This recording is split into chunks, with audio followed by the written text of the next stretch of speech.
Sa imong pinaka-embarrassing moment? Every time mapangutan ako ang question, it always brings me back to the time nga ni-perform ko sa Capitol Okay. for the politicians. And then, I was wearing a pink ball gown. So, ready na ba ito? Igo na lang ba i-play ang audio, di ba? Yeah. So, gawas na ko, kay murag Tagalog mo akong kantahon. Paggawas na ako, standby na, spotlight. Hot stuff bitaw na ang nitukar, which supposed to be my second song. Onya, wala na may choice. Nikanta na lang, sitting here, reading my... Onya, gabanton ko. Laban gyapon. It was embarrassing and You were funny. not supposed to perform No. that song. Marag back up lang ni mo It siya. was supposed to be the second song. Pero perform gyapon ni mo. I-perform So ko. prepared gyapon I ka. forgot the reason why nga no. Basta kay ni ingon sila nga go na, Kanta na play lang, na. oo. Muto ni kanta ko nga naka-ball gown. Ganaan ako rin hot, ganaan ako rin naka-ball gown. So sa mo ni mo ang takeaway ato?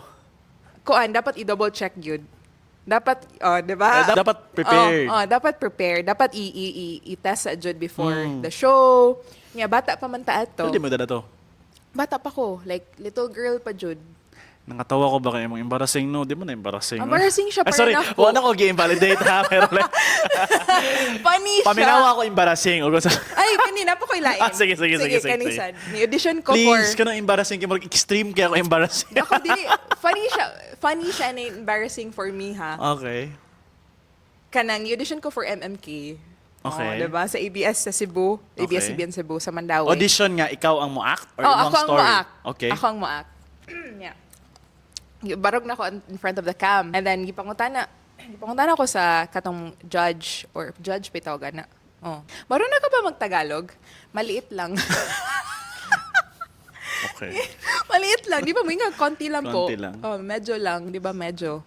Ako ngayon, maliit lang. Muna na yung I embarrassing. think na pa siguro. Di mo, nitaktak na ako. Hala nga, nag-i-ay. sa embarrassing, oy. Ikaw sige.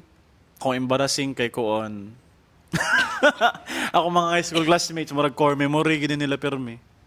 Munang nakoy phobia usahay nga. Nag-host ba ko? Sumaphobia ko. Mahadlo ko usahay. Kanang sip-onon ko ma-host ko. Kaya nag-oral ko pag high school na mo ni Burto ko sip-on. Oh my God! Muna siya embarrassing. Ina na ang embarrassing, Vic. Embarrassing to siya for me. Sige, As sige. in, Wala na ako ginbalit. Yung mo na-feel. paano pa kailangan embarrassing moment? It has to do with my nose, yun. Naputi, namakals mi ba? Also, magod sa una pag elementary na mga, if mag-birthday ako sa classmate, mga mi silang balay, kay makals. So, akong best friend nga nasa New Zealand karon, every year, gid mi siya ihang balay sa una. Nangaon mi ato niya, ang akong friend nga usa, nag-joke siya kalit, while inom ko coke. So, nasudipan ko ang coke o ang Kanunay gawa sa akong ilong. Embarrassing to siya niya. Karon, tiguang nami siya kay na friend man gyud nako sila. Like kababata jud nako ba literal ba. Inikadto na mo silang balay like recently last October nangadto mi silang balay silang terrace. Ko diri gyud si Mark nasudipan ay mo na gyud sila. So kanang Oh my itatak gosh. na gyud siya. Oo. Pero murag mo to siya ako ma-embarrassing pagka. Manang gidunan ako akong best nga. Di na siya usab. Mo nang naay mag-play nga if what if may Yeah. tabo ni what if may tabo ni na yung mga hinana ba magdagan si mo. Manang kulbaan gyapon ko I mag-host. feel like wala kayo ko'y embarrassing moments kay kuan magugo. Kanang bata gay ko nga uli eskwela. Amo ba? Ingon na ra jud ko. Di ka wala gay ko curricular activities. Wala ko'y kanang life outside the school and the balay. Oy, let's talk about your life being a singer and songwriter. How did you become one? Katong gipanganak ko. Kanta ka? Kanta ko. Hot stuff na kapag anak, paggawas nila. Pabitaw ka ng kuan. Dito nagsugod gyud pagkadaog na kog Little Big Star. Dito na Nakadaog ka for grand finals? Yeah, ako jud ang grand champion. Mo ba? Oh, 2006. Kinsay mo ka batch Little ato? Big Star Cebu. Cebu. Cebu lang. Yang Cebu Padamag Manila, di ba? Yeah, wa man dayon. Yeah. Oh. Yeah, after ato kay ni join din ko og The Voice Philippines season 1, kabatch mi ni Morissette Amon and Clarice de Guzman. Tanan lagi stations agian Mo ako ba? ABS. Weird no kay wala ko GMA. nakabantay. I was about to tell you Kutob- gani nga apil-apil og mga inana pero nag-apil-apil na gid ka before. Dugay na jud niya. Kanang dili lang kay ko makuan kay di man ko makalahos sa main most of the time. di kay ko makalaho sa main nga contest. So for example, The Voice Season 1 Philippines, diha ako kutob sa sa blind auditions. So di kayo ang recall Ni-air ba? siya? Ni-air siya. Gipakita akong audition dito. Okay. And then, ang ako na pang giapilan was Protege sa GMA 7. Gi-air me. I was in a group. Ang tawag na mo kay Blasians. Oh? Murag ka ng Destiny's Child. Nag-attempt to. Okay. Ito sa na-attempt of the agency we were under Okay. to follow Destiny's Child. But wala man siya ma-meet kay we were not in the same page. Yeah, Okay nga na gets. bitaw. And then, sunod na akong giapilan kay Kuan, Rising Stars Philippines sa TV5. Naghana mo, gihurot, gidi mo ta ng mga contest di ay. Yeah, TV5 niya. Kaning Rising Stars TV5. Mo nang da si Julian, San Jose? Dili. Dahil dito yan. Oo. Pop star yata to Pinoy Pop something. Pinoy Pop Oo. something, oo. Ang Rising Stars Philippines sa TV5, mo na tong time nga nakalahos jud ko up until semifinals. Okay. So kato makita na ko sa TV, ana niya. Sa semifinals ako kutob 2021. Wa ko mosaba. Niapil ko og tawag ng tanghalan. Nilarga kong Manila. This was COVID pa to. Nya walay tawag, mag-shooting me, walay tawag Walay sa audience. studio, walay audience. So mo to, tungod ato murag hinay-hinay, it helped ba ang katong pag-apil-apil nako. It helped with kanang mga ginagmay lang nga gigs, ana. And then mukanta ko og mga events sa companies, mga nga lang good. But na ko'y question, kapoy, mahimong kontesera.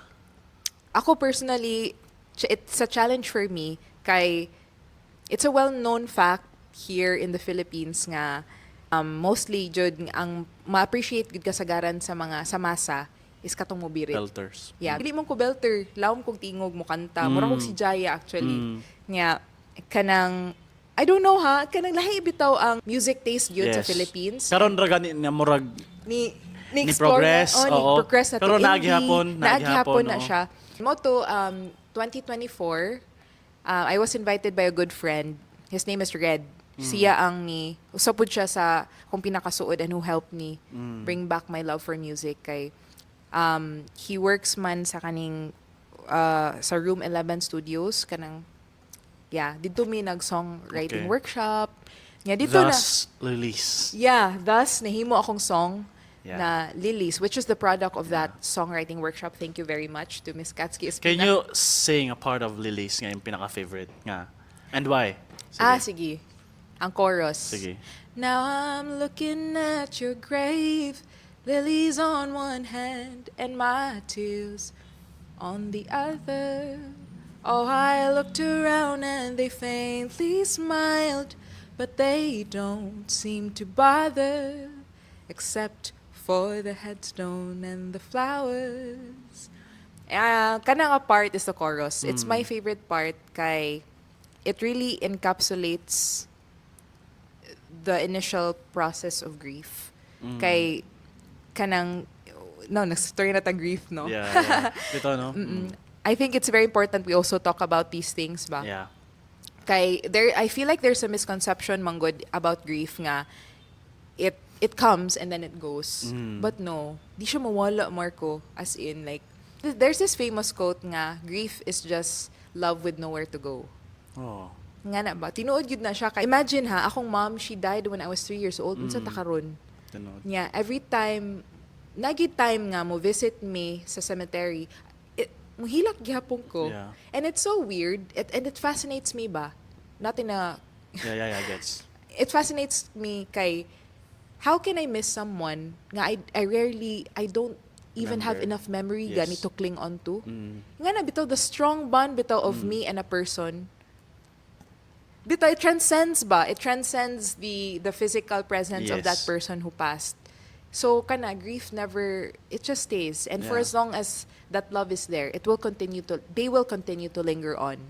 So, ang katong part nga chorus, it encapsulates the initial process of grief. Naman ay different processes Yeah. ang grief. Yeah, It yeah. starts with Stages of denial. And then kato, if you get to understand the lyrics, now I'm looking at your grave, lilies on one hand and my tears on the other. I looked around and they faintly smiled. Wow. They faintly smiled like the people, whoever you are with. Faint, they're sad. Yeah. Like they're offering empathy. It's a faint smile of comfort. And then, but they don't seem to bother. And then, para bitong, mura bitog, ha? Sila naka-move on na niya, ako wala pa. Di ko mo dawat, uy, mura gana ba? But they don't seem to bother, except for the headstone. Kaya I'm looking at the headstone, Yeah. man, and I'm holding on to the flowers. So it encapsulates na grief is there, bitaw, and we all go through a process, and it really starts with denial. And if we go back, and if you go all throughout the chorus, the whole song sa Lilies, ang end encapsulates the end part of the process of grief, which is acceptance. So ang last part dito is, now I'm looking at your grave, lilies on one hand and my tears on the other. Oh, I look around and smiled to myself, and they don't seem to bother. But the next time I'll visit you, they will finally see the headstone with the flowers. Wow. So if you really read the lyrics, the chorus, the first chorus and the last chorus are two different perspectives. Yes. Yeah, point of view. Grabe, no? Like, ako, I would consider myself lucky siguro nga I haven't felt like extreme grief pa. And hopefully, we will soon experience that, but hopefully not soon. Pero like, I'm just curious ba, like, for example, namugoy term karon sa TikTok na trend, like, I'm not sure if correct ko, anticipated grief. Nga, wapagay, nawagtang ang sa kata, mura na kag mag-goal thinking about it. Yeah. Usay, mudaga na si Monhon na, no? Oo, uy. No, nga, Yeah. mura ka mapraning ba niya? Usay, mura na ako mag-overthink nga, what if mawagtang siya? Yung tinuod ako, actually, guilty ko, ana, kay, I'm a type of person nga, akong huna-hunaon danon sa future. Like, for example, if mawagtang ang sa katao niya, planuhon na ako ang mahitabo, kay kibaw kung ako gihapon ang, for example, funeral, kibaw kung ako gihapon ma-arrange for that. So, murag murag magilty ka usahay bang anong ako maning ganahon oy nga wala man Wala ta pa nahitabo. man, yeah. So murag naay ina nga guilt usahay. Naay I don't know if like sakto ba ni pero istorya na ko akong isa ka mentor, isang boss na ko so na sa work. Yun siya, normal na ang imong na-feel because sa among work as like kanibetang documentarist, pero mi na mo gina-anticipate unsay mahitabo sa tao if amo silang i-document. So mag-ready mi dapat unsay mahitabo sa tao kay para kay ba mi unsa among camera angle, unsa among shoot, unsa among narrative, murag among gin-anticipate unsay mahitabo silang life. No so ma-apply na mo siya sa among kinabuhi nya murag weird na if ikaw nang i-place na nimo imong self ba sa gitawag na mo case studies or among subjects, murag lisod siya usahay. Sometimes naalang ko'y guilt nga why am I thinking about the death of this person niya. To the point nga giplano na nako usahay unsay buhaton, unsaon pag-execute. Kana ba nakoy guilt usay wala man sa nag-wish ka nga mamatay ang tao pero murag imo lang daan giplano para ma-ready ka. Ingon na and then it feels wrong but naay usa ka person lagi nga niingon ako nga normal na siya. Kaya tungod maka-apekto man nimo if mawala siya mo nang imo pong giplano or imong ginahuna in advance. Kana siya. And speaking of that, actually, mga tanong ko sa akong self, am I scared to die? Kana ba? At this point, yes. Magdili pa ko ready. Kay, kuan man good, tawagan ni, akong gi-mindset, if mawag nang kumurag, kana ba itong imong imong family, okay na sila, they're comfortable enough. Pero at this point, dili pa yun. Yeah. Diba? Ikaw personally, dagan kag mga damgo pa, dagan pa kagana ni-achieve. Kana siya. I'm curious, do you think that's one of the driving force as to why you wanna move forward bago pag ika ni-achieve something? Yes, Could that be one of the exactly. reasons? Especially that you can see that your parents are no longer getting young. Yes. Murag, kaniya, ako na nabasahan sa Facebook and it really made sense. Some people have the luxury to fail. Kana betong naa sila if masayop sila okay ra, na sila daghang fallbacks, na pa sila daghang chances. Kita wala man good.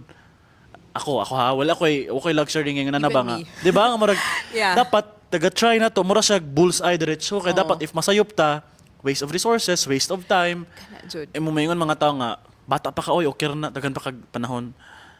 Dili ko kaingon ana. Kay yes, bata pa ko but I'm doing this for my family niya. Dili, they're not getting any younger. Murag you're trying your best to let them feel a comfortable life. Yeah. Kanya I feel like daghan og sama nako kay daghan man sa kong mabasahan sa Facebook no nga maingon nga may tagmasuwayan pa ni sa akong parents, sa akong family nga manggawas together, ingon na ba.